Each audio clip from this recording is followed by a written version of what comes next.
Ciao amici, voglio spiegarvi una volta per tutti la differenza tra la U e la O milanesi quando vengono scritte.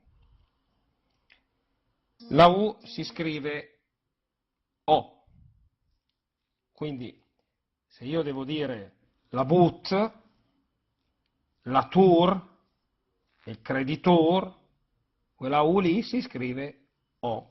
Quindi la but scriverò bot, la tour scriverò attor. Se devo scrivere creditor, scriverò creditor. Ma se invece devo dire la O e scrivere la O, allora la O va scritta accentata. I bot, se scrivo la O normale leggerei but, quindi devo fare la O con l'accento. Allora, i bot, B-O accentata, TT.